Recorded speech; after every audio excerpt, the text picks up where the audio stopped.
Okay, so now you're diving with some really well-known divers.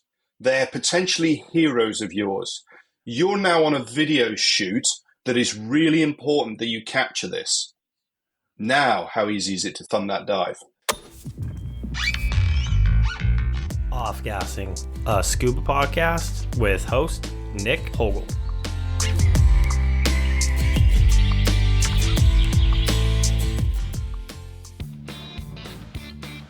I am not sure when I first heard about human factors in diving. What I am sure of is it was something I knew I needed to learn more about. In this episode, I speak with Gareth Lock, founder of The Human Diver. With a background in military aviation, he noticed a lack of human factors training within the diving industry, along with its resistance to incorporating it. He has made it his mission to change this. Please enjoy. Gareth, how are you doing this evening? All good, thanks very much. It's 9:30 in the UK, so good to see you. Yeah, and excited to have you back. You were on the round table, and I really enjoyed that recording. So I'm excited to have you back on to kind of hear more about your personal journey. So thank you for coming back on and gracing us with your presence. Well, no, thank you. I mean, I'm, as you know from the session we did, the round table and the stuff that I put out there anyway, is just passionate about getting out there, getting the stories that are told, and encouraging other people. I mean, I ran a webinar last night, and somebody messaged me afterwards and said, thank you for just encouraging non-judgmental storytelling, because that's where the learning really happens. Yeah, no, it really is amazing how much learning can come out of situations like that without the judgment and without, just the bias, I should say. But I want to ask you, I usually start the podcast off always with the same question. Tell me about how and why you got into scuba diving. Tell me about that first breath, the experience, what led to it. Was it love at first breath? Was it, I hate this, I'm never doing this again? Was it, just tell me all about it. I'm curious. Yeah, so it's an interesting story, and I think it probably mirrors many others in terms of how they got involved. So I was on holiday in Greece on a Greek island, and I wanted actually to go sailing. I'd done a fair amount of dinghy sailing when I was growing up, and I wanted to go sailing. And I went around the coast, and there was somewhere I could hire a boat, but they said no, you can't hire it for insurance purposes. So I'm like, ugh. So I'm walking back from the harbour, and I see two dive centres. One's a PADI dive centre and one's a British Tobacco Club, BSAC Club centre. And I'm like, I don't know about BSAC, but I've heard about PADI, and that'll do. So I go in and I start chatting to the young guy there, the instructor, and we arranged that basically the mornings I would go and learn to dive, and then I'd spend the afternoons with my wife doing stuff around the Greek islands, driving, doing touristy stuff, because I can't sit on the beach doing nothing. So we went through our training course, and we got to the final dive, we finished it, and I went to fill in the logbook, and I went to write down 24 meters. And the instructor said, no, you can't write that because we're only allowed to 18 meters. I'm like, okay, I don't know. No real sort of comprehension of this sort of stuff. And the reason we'd gone to 24 meters because there's no fish at 18 meters. And he said, well, you can go down there. So that was in 99. I then didn't dive for about 5 or 6 years.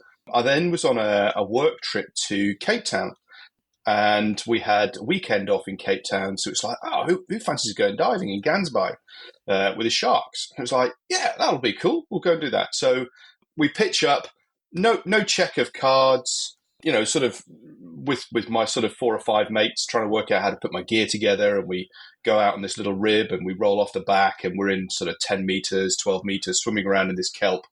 And the guide had said, look, if we stay in the kelp, the sharks don't come here because they can't get through it. It's like, okay, fine, cool. Swimming around, get back on the boat. It's like, this is cool. Actually, I really like this. So a month later, we go out to San Diego, and this is where I got interested in the incident reporting side of diving. So on the Saturday, rest of my mates are all off drinking around San Diego. I've done enough of that. So I was like, right, I'll go diving. So I went, hired a guide for the day, and we went out to Catalina Islands, or the islands that are nearby anyway. So I had a 3 guided dives, maximum depth 18 meters, because I'm still open water at this stage, with probably about 8 or 9 dives to my name. And on the Sunday, the only dives are out on Wreck Alley, which is a series of wrecks in about 100 feet, man-made reefs, purpose-sunk wrecks for the reefs. And I jump off the back of the boat, and my fin comes off. I'm like, okay, put that back on, swim round to the anchor line, and we go down. Now, I'd already signed off extra waiver forms here because I'm only an open water diver. It's a 100-foot dive. And I'm like, oh, come on, let me go. It can't be that bad. And so, I am this naive, incompetent individual who doesn't know the risks and what's involved. So my buddy and I, so we jump off the back, we swim around to the anchor line, and we start going down. And I try to put some gas into my BCD, and there's no gas going into the low pressure inflator. I'm like, okay. I know the bottom's 100 feet, so I'm not going to sink beyond, to oblivion. So sure enough, we hit the bottom, and we sort out. And what had happened is, where you have the low pressure feed comes down on the inflator hose, there's normally like a little big rubber band, or a thick O-ring that holds the low pressure inflator onto the nipple, and it all keeps it together. Now, the problem is that big thick O-ring had caught under the collar of the low pressure inflator, pulled it off, but it had kept it just in the place. So it looked like it was there. And when I was on the boat, it was enough. And it might have been that when I came off the back or when I went down the shot line, that's when that got disconnected. So we swam around and came back up again. We did another dive. And I got back to the UK and I thought, how do I share this story? Because my background is military aviation. You have a near miss, you share it. And I couldn't really find anywhere. And so that was, dive 9/10, open water diver, having a mishap in 100 foot, 30 meters of water. And then I'm going to say, fell in with the wrong crowd back in the UK. So I got involved in the DIR GUE group in 2006. And I did my fundamentals then. I did my Tech 1 in 2007, Tech 2 in 2008, which is the hypoxic trimix course. And I was diving loads at that stage, doing a lot of underwater photography, and just loved it. And then gradually, as sort of other things got in the way, my sort of diving frequency reduced. And part of that was just other things going on, studying and work. But I've probably got about 800 dives. In terms of qualifications, I would say I'm not competent, but in terms of qualifications, GUE Rebreather 1 and GUE Tech 2 hypoxic trimix. Used to do a lot of underwater photography, and that was what my real passion was going, taking photos, and that's where a lot of the stuff that is in my training materials comes from there. And at that stage, you were doing a lot of quite novel techniques, where you see backlighting strobes now. That I was doing that in 2010, 2011. So, 14, 13 years ago, doing wreck diving and lighting up the insides of wrecks with strobes. So, quick question. When you fell in with the wrong crowd, was that just because you were searching for something a little bit more than I call it the industry standard, and you just kind of found them? It seemed appealing just with your background, I'm assuming. So you just started gravitating towards that? Yeah, very much so. I'd had a couple of encounters with diving instructors, diving clubs in the local area, and I got a little bit, really? Is this what it's about? As military aviation, it's all about safety and protocols, procedures, raising the bar. And I ended up diving with some people and thinking, you know what, that's the attitude that I want. And it's one of the things that I struggle with and try to get people into the human diver stuff is it's about attitude, not aptitude, because it's about, do you want to learn? Do you want to improve? Do you want to be good? And at that time, GUE and DIR in the UK, and when I say that the wrong crowd is because it had such a negative perception. that myself and a guy called Gareth Burrows, Mark Williams, James Sanderson, Lanny Vogel, and Mal Bridgham, we formed a group called Team Foxturn, and there's Howard Payne as well. And we used to hold things called Chimps Tea Parties, where actually we would go down to, say, Bobster Key or Portland or Chepstow. And the idea was to try and demystify a whole bunch about GUE diving, and that actually there were reasons behind the configuration of the equipment. But the equipment wasn't the thing. It was about diving as a team and understanding that. And again, military aviation, teamwork, and my background of 25 years in the Royal Air Force, it was all about that. And so, yeah, huge, strong affinity towards GUE diving. Yeah, no, and to be honest, so I actually just took the fundamentals course last year. Obviously, I've known of GUE for quite a while, and I think kind of when you start getting into diving, they're just that. There's a lot of. I'll full on admit that I had a lot of misconceptions about the agency as a whole. And when I kind of first started hearing about them, it's like, oh, that's the elite group. That's this Yes. this group that only the best and the brightest, however you want to go about it. And to the point where when I took my fundamentals course, usually when I sign up for classes, I always tell the instructor, like, just be prepared to have a lot of questions. I'm just that student. So I ask a lot of questions beforehand just to try to be as prepared as possible. And I'm just asking question after question. I'm just like, I thought it was this way, but it's not.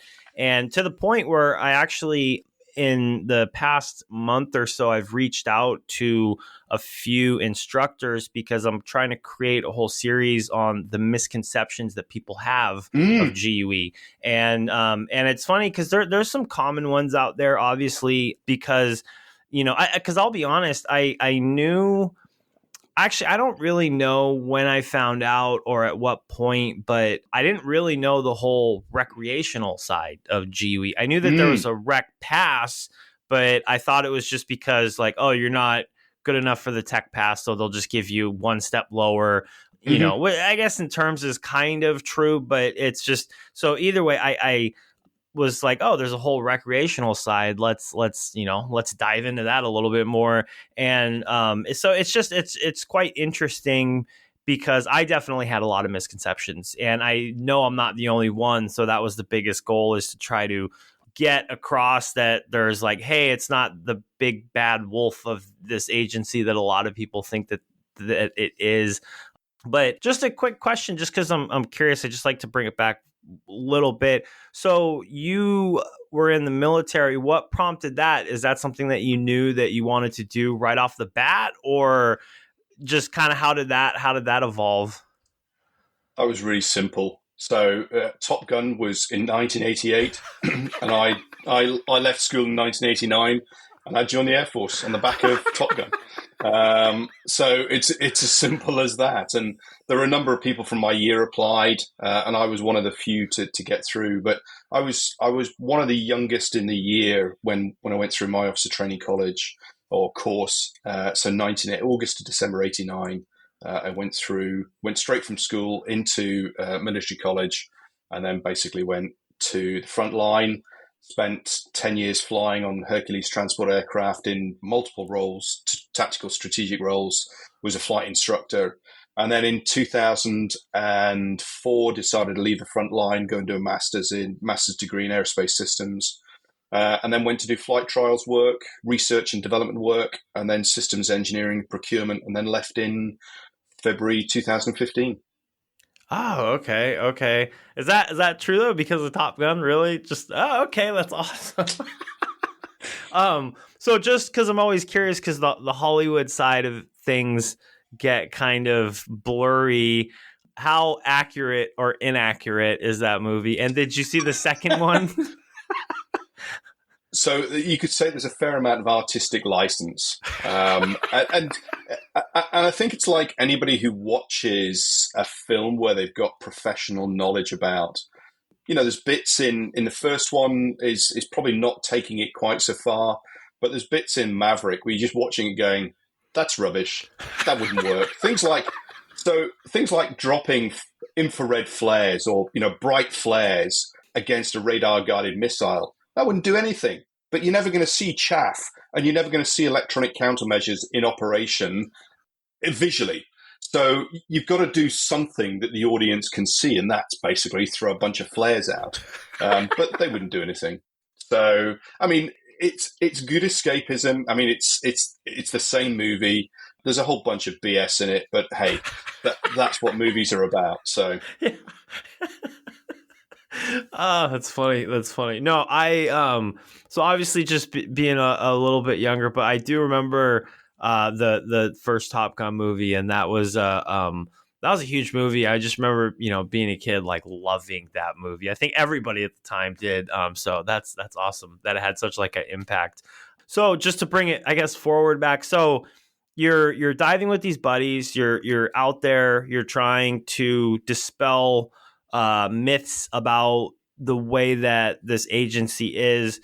When did you start to kind of gravitate to what you're doing now? Is it because of what you were seeing, just because of your background? How did that all evolve? it really, I suppose, my interest started when I had that near miss in San Diego. So that would have been 2005. And then I started to read more up about human factors because it's core to military aviation, core to any aviation, actually. And just thinking, actually, what can the diving community learn about this? So in 2011, I wrote a white paper that basically said, what can we learn from aviation to apply to diving? And presented it at the British Diving Safety Group meeting, one of the meetings there. And it didn't go down very well because basically it said, everything's crap and what you're doing needs to change. And it was really a case of being very, I'm going to say, immature to the industry, not understanding how the industry's developed over time and the whole sort of tribalism and culture that exists, the commercial imperatives that are behind things as well. So you look at the commercial agencies and how the industry is set up. And, in effect, the agencies are publishing houses. They lay the hands on instructor trainers or course directors, and then those instructor trainers teach instructors. And they teach instructors how to pass an instructor development class and an instructor exam. They don't necessarily teach them how to dive in the real world. Now, the better course directors, the better instructor trainers do, but there's a whole bunch of them which are basically the sausage machines that are basically saying, do this, tick, tick, tick. And it's things like making sure that you use specific words and you get marked for including it or not. And you've got to have certain you've got to do a certain thing. And then you go off and teach. Now, in terms of aviation development, competency, expertise, it's about going out there and practicing and learning and failing and providing that feedback. And there's levels of supervision and oversight. So one of the things that really surprised me was the lack of requalification of instructors. So once an instructor is certified as an instructor, they've passed their instructor exam. As long as nothing goes wrong and as long as they continue to pay their annual fees, then they can keep on teaching. There is no practical requalification process. And one of the things that I put in this white paper was something called a standards and evaluation team. So in the military aviation sector, what we have is a group of aircrew, and they rotate in and out of post, and they do no notice checking. So I could be on a trip in Gander in Newfoundland, and I go into the weather brief, the weather shop, go to get the morning brief for the flight across the Atlantic, and the standards and evaluation navigator would be standing there. Hey Gareth, I'm flying with you today. It's like, oh, and your heart drops, but you realise that they're there to stop drift. They're not there to catch you out and punish you. Because we would do requalification processes every year, every 18 months or so, and those are the exams, and you were expected to score well in those because you would revise for them going in. The purpose of StanEval was to do a no-notice check, and they expected you to be about 70-80% of your competency. And it was about picking up trends. And when I suggested this to the diving industry, they went, I can't do that because then people will hold grudges and they'll just punish other. And he's thinking, So that sort of started in, say, 2011. And then I said, right, what I want to do is provide some evidence that there is a genuine problem out here, and there are some solutions to that. So I started a self-funded part-time PhD at Cranfield University, and then gave up after 6 years because it was costing me a lot of money. It wasn't going anywhere. The industry wasn't supportive of what was going on. University wasn't supporting me how I thought they were going to support me. And at the same time, or in fact in 2016, I started teaching the human factors classes. So that would be about 4 years into my PhD. And I started to teach this stuff, and I was getting positive feedback from my students. I was getting that validation. You say, you know what, Gareth, this is great. The first pilot classes that I taught with some big names in the UK, and they finished the class and went, loved it, learned loads, no idea how you're going to market this. And that was in 2016. So we're 8 years down the road, and I still struggle to market this. And it's ambassadors, it's graduates who go, and you know what, this is important. So that was 2016, started delivering the training programs. 2016, I put together an online program. It was the first microclass that was out there. And that was about trying to give people little snippets of information to prepare them for a face-to-face course. And then they said, well, why don't you make it a standalone program? It's like, yeah, okay. So that ran for 5 years. Because in 2021, I reshot the whole Essentials class in a week. It took me a solid week of writing the script, shooting it, editing it, putting it all together. And that went into the online program. And it's I recently put together an AI tool that will be going out in February as part of a membership program. And I trained it with a book. There's about 250 blogs on the human diver. There's about 35 transcripts of presentations that I've given and numerous podcasts, and basically fed it into this AI. So it's got about 400,000 words of training, and it's pretty cool actually. But it's just realizing how much is out there, because you do this and you go, yeah. And then you look back and go, oh, I did this. It's like, oh my God. I did like 10 presentations last year. And it's all about nudging away, chipping away, and trying to create change. And it's slowly getting there. I was having a chat with Mike Mason, who does the human factors and diving in Australia. And I was actually telling him, I'm like, to be honest, I don't know when. I can't remember the exact moment that I came across it, the human factors in diving, but I knew when I came across it, I'm like, okay, this is interesting. And then I did the Essentials course, and I actually have a funny story about our about our technical mishaps on our group roundtable chat, but I'll go into that in a minute. But no, it appealed to me right away, just because it's funny, because it's so true, but there's not that connect, in a sense that it's not something that you're learning, especially as an instructor. I think I was probably about a year into my instructor, or a year into teaching, and there was a lot of things that I was taking out of it that I'm like, this is really good knowledge. Because you're right, in the instructor course, they're teaching you kind of like ticking the boxes, just like, okay, this is the next thing you need to do. Oh, you said that word wrong. Here's a check off of, so you don't get the 5 points Lose out of mark. 6. Yeah, exactly. And then I actually mentioned this a while back. I think it was because there was an article put out on In Depth by John Kieran, and he was speaking about why he became a GUE instructor. And one of the things that he actually mentioned on there was that there is no reevaluation, there is no reassessment of instructors except for GUE. And to my knowledge, I don't know if they're the only ones that do it. To my knowledge, they are, but I don't know every agency out there. But that actually really resonated with me, because I moved to Malaysia about a year and a half ago, and I haven't taught. I taught pretty actively in Texas. I moved out here for a job. I had to put the teaching on the back end, but I'm still qualified. Like, I'm still up. My dues are paid. I could go out and teach a class tomorrow.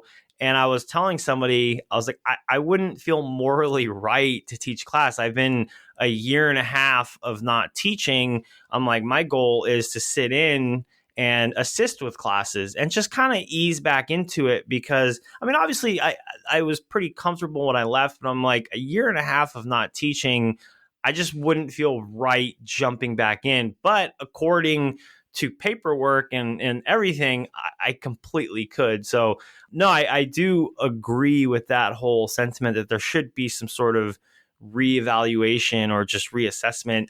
And just real quick though, like there was a little bit of pushback in the beginning. Are you starting to see that change? Because I feel like there's more knowledge out there. I feel like there is, people want to learn more, but I was having a conversation with somebody the other day and I'm like, is that just my perception because of who I'm surrounding myself by? And that's why I try to get a lot of open water divers on the show, just to be like, tell me what you're thinking, because I feel like I'm Mm. so far removed from that beginning stages of I'm learning to dive. So what do you see in the future, or currently are you thinking, is there a big change, or do you think it still needs to happen? Which obviously I feel like I know the answer, but we'll hear it from you. So, so I gave a presentation at Rebreather Forum 4 about the role of human factors in rebreather diving. And I presented a whole bunch of credible evidence to say, actually, this needs to be put in place to manage safety and risk and basically to a certain extent protect the sport. And one of the quotes that I got from a research paper about change in safety, it requires a politically relevant event to create change in the safety space. So for the nuclear industry, it was Chernobyl, it was 3 Mile Island. For aviation was Tenerife, it was Kegworth, United Airlines 173, Eastern 401. There's a whole bunch of big crashes. From rail, we got Clapham Junction, and for oil and gas was Piper Alpha and Deepwater Horizon. And these have been big events, big, emotional, costly events. In diving, it doesn't work that way because the numbers of dead divers, which is how safety is measured, is pretty small. And it doesn't have an emotional significance associated with it. Globally, it's around about 200 divers per year die, but that doesn't, it doesn't mean much considering the population. Well, we don't know how many divers there are. We don't know how many dives they do. So there's often this statistical safety is used as a way of saying that diving is safe. My view is there are lots of divers who leave because they're scared, because they've had issues going through training. Nobody's actually taught them how to dive safely and properly. They may have met the mastery of a training course, but what's the definition of that?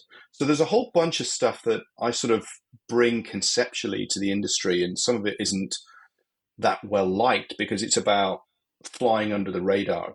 Diving is not a regulated sport, which is quite something considering the risks that are engaged, or the risks that are present. Now, the argument for that is because it's a self-regulated sport and it looks after itself and it has a quality management system that's there. Now, that quality management system is pretty poor, really. It is tick boxes. It doesn't look at competence in terms, we talk about recertification for the instructors. So it's not a great thing. So, trying to bring change in, people I've spoken to in the industry, when they have their individual heads on, not their agency hats on, they're supportive of what I do. When they put their agency hat on, it's how do I make money out of this? How do I embed it into the training programs? I was asked to look at what would be involved in putting a one-day program together where a basic open water instructor could teach a bunch of human factors on a dive. And I reckon it's about a week's worth of effort on the part of that instructor, which is the same as going to do an instructor development course. Now, the difference is when you go into an IDC, you've already been a diver and you may have had up to, or hopefully more than 100 dives, but that's the minimum for one of the training agencies to go into an IDC. So you've collected some diving experience. You know how to gas plan. You know stuff. if I was to try and teach somebody about how to teach human factors, they're starting with very little knowledge, and it would be a very niche activity. So I can see the pushback from the agencies because they're sitting there going, well, how do we do this? We can't, if we mandate it, one of the fears is we lose market share. So having a chat with one of the senior leaders within a training agency at DEMA, I said, why is your currency for a technical instructor once every 2 years? They said, because if we make it more than that, then people may go to another agency. And you sit there going, wow. And I get that that's there. If you start putting constraints on maintaining currency, then actually you're going to lose instructors, and the instructors generate the revenue for the training agencies. So the change that's happening and more people are coming on board is at the sort of instructor trainer level, because they see, it's one of these unknowns. It's an intangible type thing. But then when you've done the training, your eyes sort of open up and go, right. So that's what this is about. And then they start putting it in place. And it was likened to me, it was in Malta in April. Somebody had said, this is the same as fundamentals was. So when I did GE fundamentals, it was DIR fundamentals at that stage. It would have been 2006. I don't think you had a card at that stage. You may have done, but it didn't give you anything. You couldn't dive any more than you already qualified. And I was, at that stage, advanced nitrox and deco, only because I'd done it about 3 weeks beforehand. Prior to that, it was advanced open water. And it was this bit of, right, so you're going to go and pay 300-400 quid for a weekend's worth of diving so you can stay stationary at 6 meters and put a bag up. Really? What are you going to do that for? But now all of the agencies have got some form of performance diver, fundamentals, essentials, basically giving you a stable platform before you go into anything. And, it's not mainstream because otherwise it would be built into the training programs. But that's ultimately where I want the work that the human diver does to be embedded as just something that's there. In aviation, yes, there are 1 day or 2 day crew resource management, threat and area management courses as a currency. But when you go flying, it's part and parcel of the debrief. You go through these techniques and processes and tools because they work. But because they're unknown in diving, it's like, really? But then when you start to explore it and go, right, so that's what that means. Why do we make the decisions we do? Trying to, about closed loop communication. Oh yeah, well, I've always cross-checked people with that. Yeah, it's closed loop communication. And what we're trying to do is give people a common vocabulary to be able to understand how to operate safely as a team and how to come together quickly as teams, because often there's rent-a-buddies and things like that. So one thing that you just said was when somebody goes into it, they might not have the experience. Like when you go into an instructor, an IDC, you have like 100 dives, but they might not have the human side. Or so my question is though, I don't know if I would agree with that though, because the human side of it, we're all human, right? Like we can use a lot of things to relate to go into that. And so it was kind of like, for an example, when I took the essentials course, there was a lot of things. It makes a lot of sense after you take it. Going into it, you're like, oh, okay, what is this, right? But when you start actually learning it, you're like, oh, okay, yeah, well, 1 and 1 is 2, and it does start to make a lot of sense. And one of the things in there was just it's not about analyzing obviously you want to analyze the actual incident, but it's like what led up to the incident, right? Like nobody wakes up in the morning is like, hey, I'm going to go out and dive today. So what all led to the moment, the incident? yeah. And it was kind of funny. And this is, it's funny because relating to our roundtable that we did, I was telling somebody, I was like, if that was a dive, I probably would have called it at one point.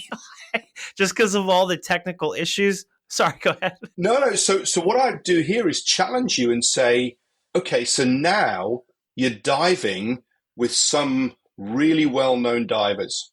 They're potentially heroes of yours. You're now on a video shoot that is really important that you capture this. Now, how easy is it to thumb that dive? And that's the bit about trying to get out this sort of the context, why the context becomes so important. So yes, we were doing that round table, but it had taken us a month plus to arrange everybody to arrive on that day. And then we were trying to work multiple time zones and trying to reschedule given everything that was going on. So we have a whole bunch of cognitive biases that there's make pressures. it really hard huge pressures to make sure it runs. So, in my head, and this is the one of the things that I was going to tell you. So the night before, so the biggest goal of the podcast is I want to make it conversation based, right? So I just want two people hanging out, having a conversation about diving. The night before the podcast, because obviously I talk to people. I'm like, hey, I got Dr. Pollock coming on, Gareth Lock, Dr. Richard Harris might be showing up, Charlie Roberson, Grant Tobin, and then someone messaged me and was like, hey, when you speak to Neil Pollock, refer to him as Dr. Neil Pollock because you're in a professional setting in this group discussion. And so instantly, like right off the bat, I'm like not on a lot of sleep, but the night before I see that text, and then now that creates a separation because, doctors and lawyers, celebrity, like they're always just, there's a little bit of a separation there. So all night I'm just like, okay, Dr. Pollock, Dr. Pollock, Dr. Pollock. So I wake up, not a lot of sleep, mean to call him Dr. Pollock. We get on the recording. And the first thing out of my mouth, I don't even remember. I was like, okay, I'm going to introduce everybody, Neil. And then in my head, I'm like, damn it. So there's one thing that like notches me down. And I'm like, okay. And then now like all the pressure's going into it. Just like, okay, we've got 5 time zones, across 5 time zones. It took a month to get this thing together. We're going into it, and then the technical issues start happening, and people can't, one person's talking and the other person doesn't realize. So people are, and it's like we have to try to figure this all out. You drop offline, and we're standing there talking ourselves. And I'm just like, oh, Nick's gone. Oh, I know. All right, let's count on hosting this then. So in my head, things are just like slowly going down, and I was just like, the pressures, and I'm just like, okay. So almost the whole time I'm like, okay, just let me make sure the tech issues are good. Everybody's here. We need to keep going. But like in my head, I'm just like, man, if this was a dive, I would have thumbed it just because I am not in the right mindset right now. But no, I can understand that. Like, if this was like you were saying, if this was an actual dive and I just traveled all of this way and I just spent all of this money and all these people came together because we're on this big group trip, it would be very difficult for a person to be like, hey, I'm not feeling this one. I'm going to sit this one out. And yeah. By the way, it's the best wreck and it's the only dive we're going to do on it. and the guys have just done it yesterday, and the viz is like 50 meters. So these are the sorts of things to try and get out and just, to explain to instructors and guides the power they have either to stop the dive from occurring if they see things that isn't quite right, but also things that they might just say that nudge people without realizing it. Hey, come on, quick, tide's changing. Oh, shit, okay, got to do something. And in hindsight, it's just common sense. But in real time, the pressure is huge and people don't realize it. Oh, yeah. And it's funny because usually I'm more talkative in the round tables. I try to add, but I even made the comment on there where I was like, how do I feel like I'm going to add something? And, your comment, I can't remember. I have to, but just it's all about the leader stepping down to bring the people under them up. And I definitely felt that happened. And that's great that there are people out there that do it, but I feel like there are more people that need to do it. Oh, yes. Oh, yeah. And a lot of them is because they don't know. Nobody's explained them to, explained the power they have, this authority gradient. And, having conversations today on an international webinar presentation, just talking about this thing called psychological safety, this shared belief within the team that it's okay to say something, it's okay to make a mistake, to challenge the status quo. But that's really hard, and especially if you don't know about these terms. So there's an education piece that's needed in that sense.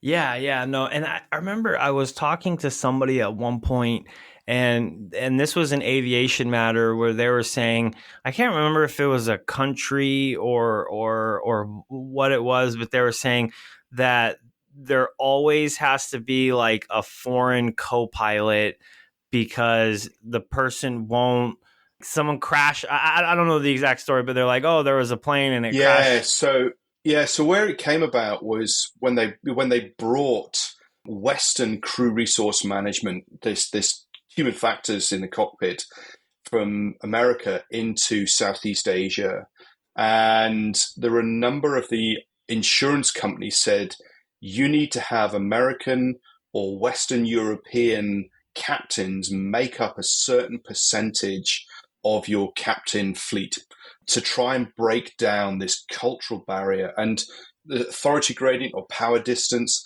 South Korea's got a huge power distance between seniors and juniors. And just saying to somebody, speak up, is almost social suicide. You can't do it. And what happens is the captain, the person in authority, has to bring themselves down. So when the speak up happens, it's only a little step, but it's enough to make that occur. And different cultures have got different power distances in place. And again, that's the sort of thing to bring across. And it happens in diving. I've got instructors, friends of mine who've been out into the Southeast Asia, and they'll just mess around with team dynamics by getting the leader to do something wrong and see whether or not anybody else in the team will pick it up. And invariably they don't. And they end up with a sort of a simulated catastrophic outcome. And it's like, well, why don't you say something? Well, he's the boss.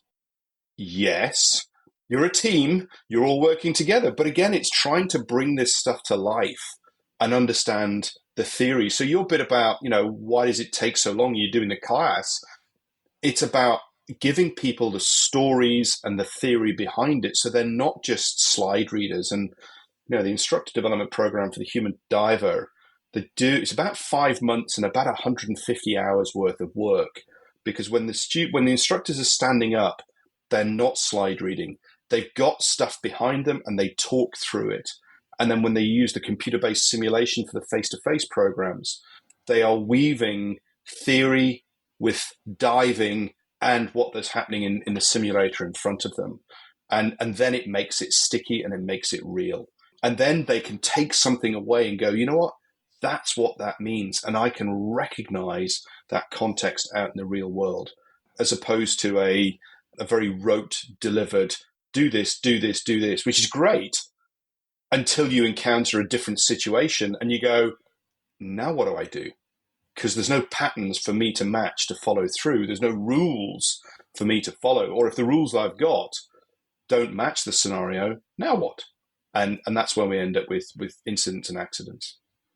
Like I said, I really, really enjoyed the course to the point where I'm glad that we started communicating because I had spoke to you about, hey, I would love to take this 10-week program because I did the essentials and then, you gave me the contact of Mike, and then chatting with him, we were able to get a class going. So I'm really excited because I'll start that class in February.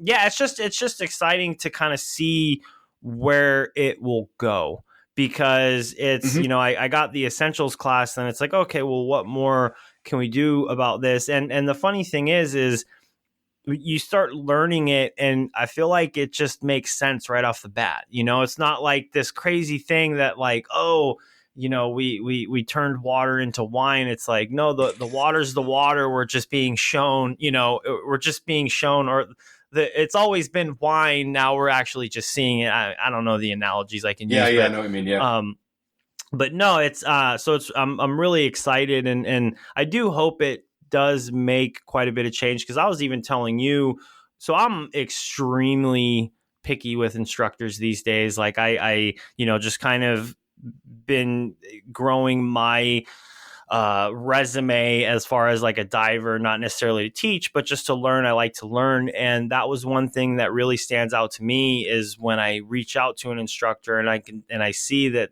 human factors in diving is something that they're promoting.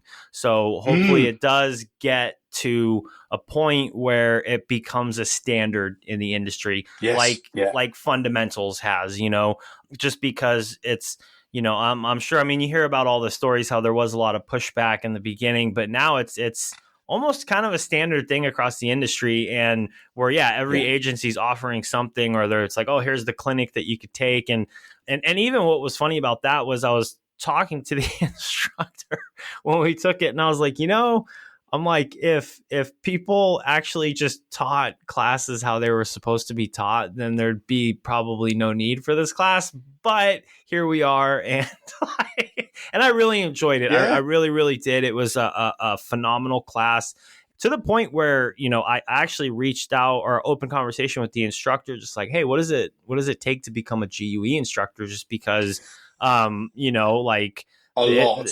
yeah, no, I know. And But again, it's an interesting piece where you say, right, your trim is bad, get better. But actually, how do you teach a diver how to adjust their trim? It's like actually one of the things I say is about situation awareness. Situation awareness is created in the mind of the individual. So trying to say to you, pay more attention. Well, what are you paying attention to start with? And all of your experiences will have shaped what's important or relevant to you. So I have to understand that, and I have to know that what you're looking at, and that's what part of the debrief is about. But if you say to somebody, right, we're going to sort out your trim, a diver doesn't get the same neuromuscular skeletal feedback that you do when you're standing on the planet. We're operating in 1G, and I know if I move around that I've got, for me, 53 years worth of experience of being on the planet, and I know how muscles work. If I now go in the water and say, right, I need you to bring your legs up, how do I do that? What are the muscles that I need to move to be able to do that? And that's, a lot of the skill that goes into the instructor's development for GUE is understanding how something works so you can then teach the student in a variety of different ways. And fundamentals is one of probably the hardest courses for the instructors to teach, because you could have an open water diver and an advanced trimix instructor in the same fundamentals class. And then you sit there and go, right, I have this huge gap in knowledge and experience. How do I run a team class when nobody's left behind? And that's quite a skill. Oh, I absolutely agree. Just because even in my class that I took, it was me. I'm about 7 years into diving. My girlfriend, she was about 6, 7 months into diving, and then another fairly new diver. So you have these huge gaps in experience, but by the end of the class, everybody's together working as a team. And I mean, if that's not a light bulb moment, like, I don't know what is, because it was mind, like, there were so many mind blowing things. Like, I was telling somebody, I learned so much from this class, and I swear the biggest mind blowing moment was, I'm like, man, I've literally been setting up a backplate wrong all of these years. Like, I thought I knew how to do it. She's like, no, you want to drop that thing a little bit lower. But yeah, either way, it was a phenomenal class. I'm really happy, and I actually recommend that a lot of people take it.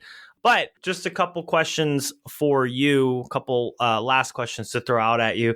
So you used to be into photography. Do you not do that so much anymore? Is it just kind of a hobby that got away?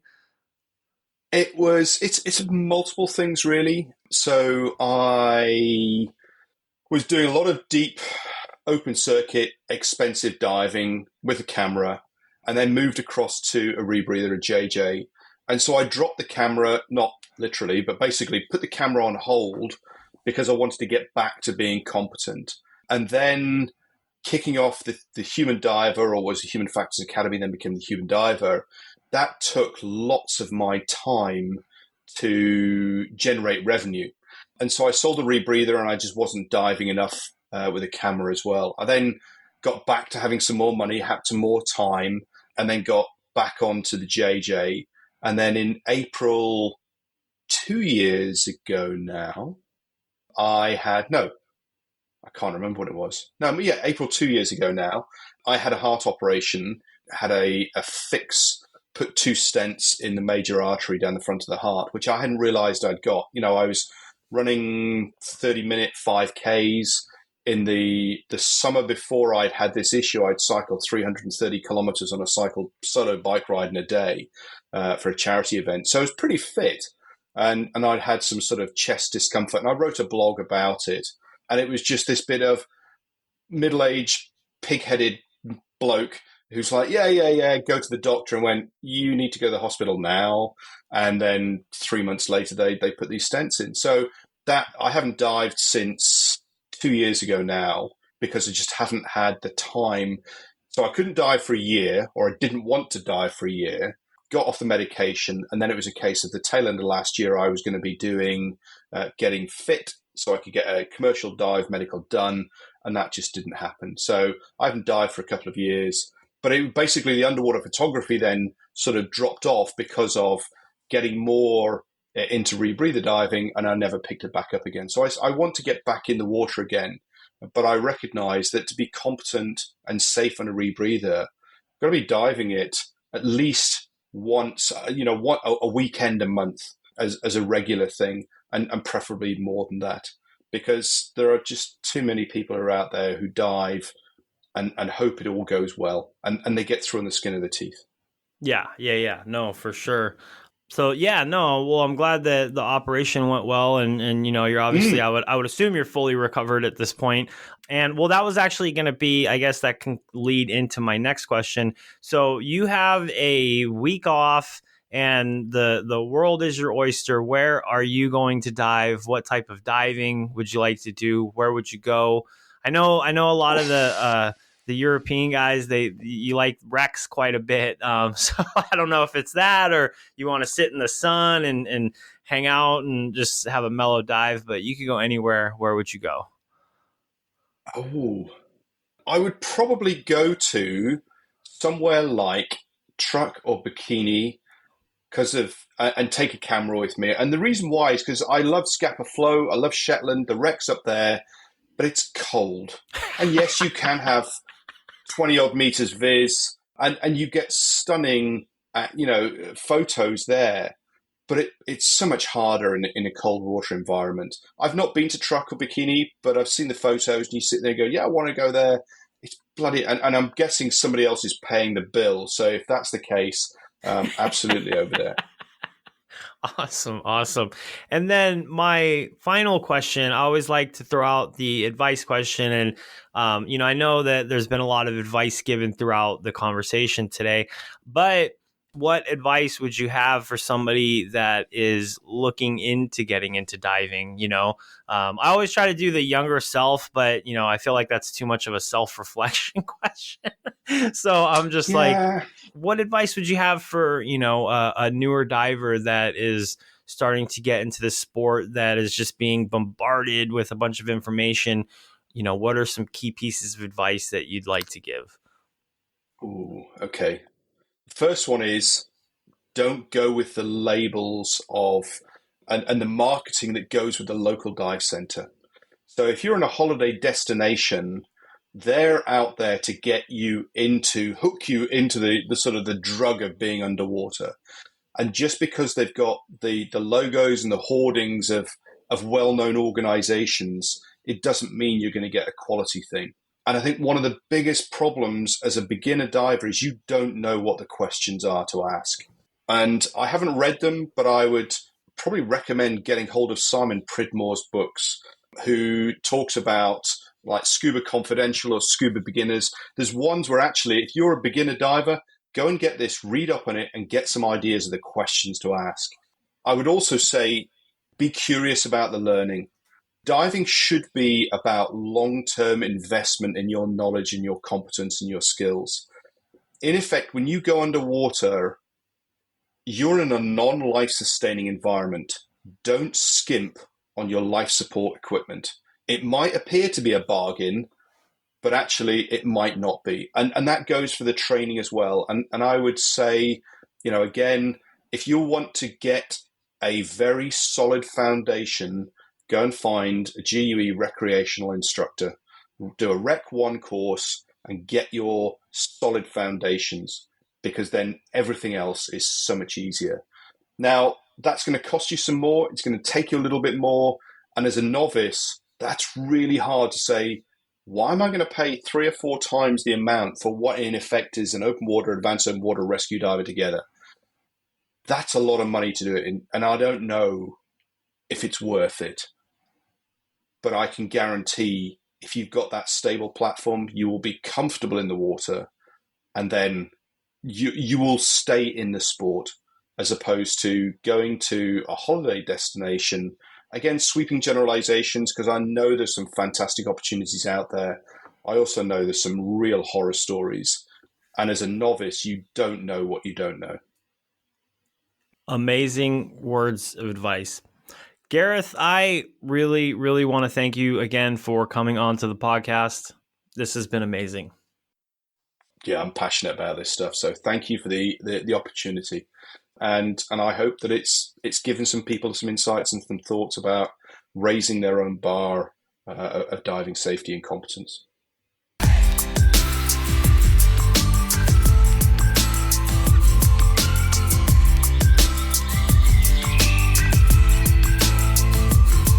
Offgassing, a scuba podcast.